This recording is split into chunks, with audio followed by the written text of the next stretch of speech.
Health and Diseases Part 4. Cells of Immune System. The immune system consists of two types of cells. Number 1, lymphocytes.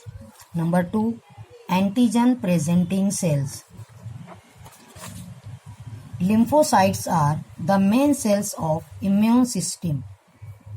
These arise from stem cells, that is called hematoblasts, present in liver of fetus and bone marrow of adult.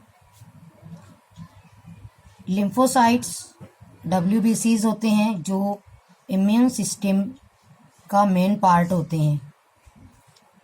ये हीमेटोब्लास्ट sales से produce होते हैं. ये sales होते हैं foetus के liver में या एडल्ट्स के बोन मैरो में. Lymphocytes which take part in immune system are of two types, B lymphocytes and T lymphocytes. B lymphocytes differentiate or develops in basal cells of lymphoid tissue, that is in tonsil. These are called as B lymphocytes. T lymphocytes differentiate or develop into thymus, therefore called as T lymphocytes. Both cells form two immune systems. Number 1, cell mediated immune system. Number 2, humoral or antibody mediated immune system. Cell mediated immune system carry out immunity or kill pathogens with the help of cells, and antibody mediated immune system kills the pathogens by antibodies. Both systems need antigen to come into action but respond in different ways. दोनों system को activate होने के लिए antigen की ज़रूरत होती है, लेकिन दोनों सिस्टम अलग अलग तरीके से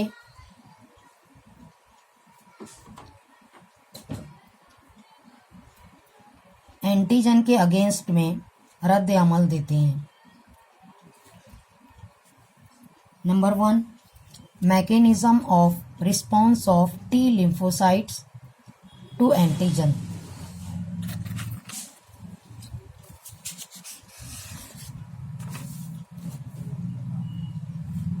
On coming in contact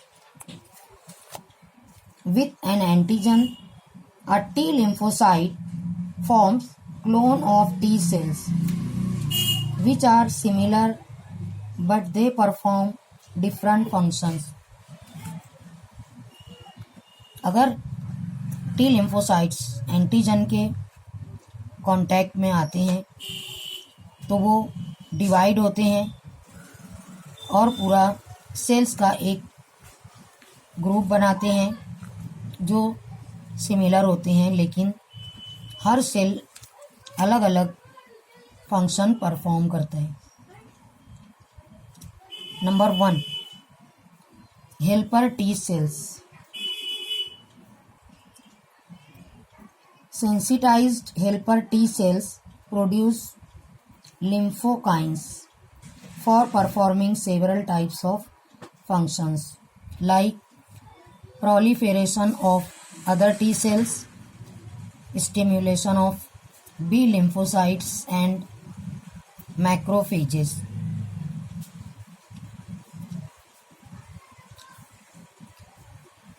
T lymphocyte अगर सेंसिटाइज होते हैं या एक्टिवेट होते हैं तो वो एक तरीके का केमिकल रिलीज़ करते हैं। वो केमिकल होता है लिम्फोकाइंस, और ये मुख्तलिफ़ तरीके के काम अंजाम देता है। फॉर एग्ज़ाम्पल, टी सेल्स का डिवीज़न होता है, या फिर ये बी लिम्फोसाइट्स को स्टिम्युलेट करते हैं और मैक्रोफेजेस को भी स्टिम्युलेट करते हैं, हरकत में लाते हैं, ताकि वो एंटीजन्स को डिस्ट्रॉय कर सकें। Second, killer T cells. These cells directly attack and destroy microbes. They also produce a type of chemical called perforins, which forms the hole in infected cell and destroy it. It also releases substance that kill the cells. Hence, the name cytotoxic T cell is given to the killer T cell. Killer T cells microbes के ऊपर direct attack करते हैं और उनको destroy करते हैं। ये एक तरीके का केमिकल भी रिलीज़ करते हैं।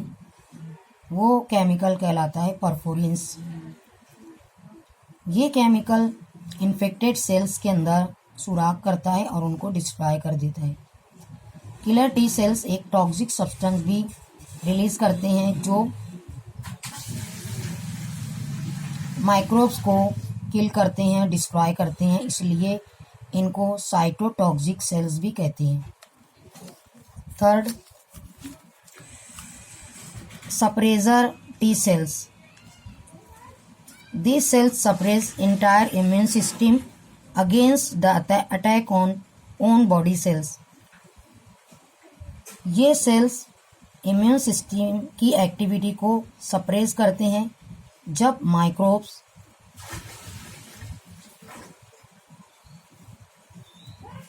उनके ओन बॉडी सेल्स के ऊपर अटैक करते हैं। Number 4, memory T cells. These sensitized cells retain the sensitization for long time in the future. Memory cells अपने अंदर माइक्रोब्स की मेमोरी को रिटेन करते हैं जब वो पहली दफ़ा बॉडी के ऊपर अटैक करते हैं। सेकंड अटैक पर वो फ़ौरन उस माइक्रोब को आइडेंटिफाई करते हैं और उसको डिस्ट्रॉय कर सकते हैं। Mechanism of response of B lymphocyte to antigen. B lymphocytes are sensitized directly by both antigen as well as by helper T cells. Then activated B lymphocytes multiplies very fast to produce clones of plasma cells and memory cells. The plasma cells produce specialized glycoprotein called antibodies, which are circulated through body fluid like blood and lymph. The antibody molecules may bind to a cell membrane or they remain free. B lymphocytes antigen या T helper cells के ज़रिए activate होते हैं। जब ये activate होते हैं तो ये दो तरीके के क्लोन तैयार करते हैं, यानी दो तरीके के सेल्स तैयार करते हैं, plasma cells and memory cells. Plasma cells एक ग्लाइकोप्रोटीन प्रोड्यूस करते हैं जो एंटीबॉडी कहलाता है। ये एंटीबॉडी या तो किसी सेल से बाइंड होकर ट्रांसफ़र होते हैं या फिर ये ब्लड के अंदर फ्री होते हैं। वो एंटीबॉडीज जो फ्री होते हैं ये 3 तरीके का फंक्शन अंजाम देते हैं। First, agglutination, second opsonization, third neutralisation.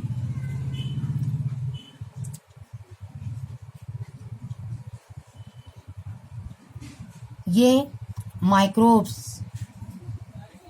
और पार्टिकुलेट मैटर्स यानी फॉरेन पार्टिकल्स को एग्लूटिनेट करते हैं, यानी उनको एक जगह जमा करते हैं, और ऐसा करने से वो आसानी से फैगोसाइट्स के ज़रिए इंगल्फ हो जाते हैं। Second, opsonization.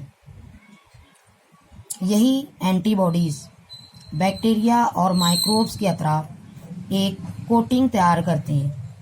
इस तरीके से वो दूसरे सेल से सेपरेट हो जाते हैं और आसानी से फैगोसाइट्स के ज़रिए इंगल्फ हो जाते हैं और डिस्ट्रॉय हो जाते हैं। Third, neutralization. Antibodies secrete a toxic substance which neutralizes the microbes and foreign bodies.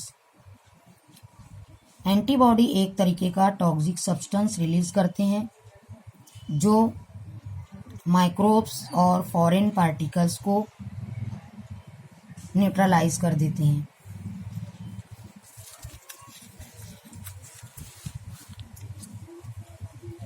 Second type of cell in immune system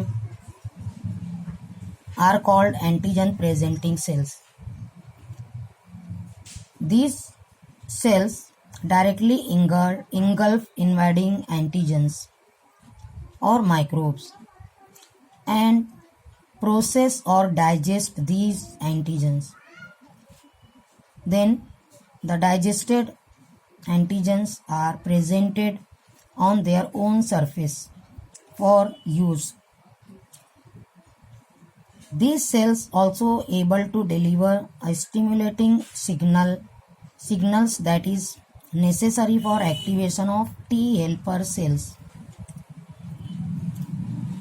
antigen presenting cell directly antigen या माइक्रोब को इंगल्फ करते हैं, यानी अपने अंदर निगल लेते हैं और उनको डाइजेस्ट करते हैं। डाइजेस्ट करने के बाद उस सब्सटेंस को वो अपनी सरफेस पर रिलीज कर देते हैं। इसी तरीके से ये कुछ स्टिमुलेटरी सिग्नल्स प्रोड्यूस करते हैं जो टी हेल्पर सेल्स को एक्टिवेट करने में मदद करते हैं। इस तरीके से 2 अलग अलग तरीके के सेल्स इम्यून सिस्टम में रोल प्ले करते हैं और माइक्रोब्स या एंटीजेंस को डिस्ट्रॉय करते हैं।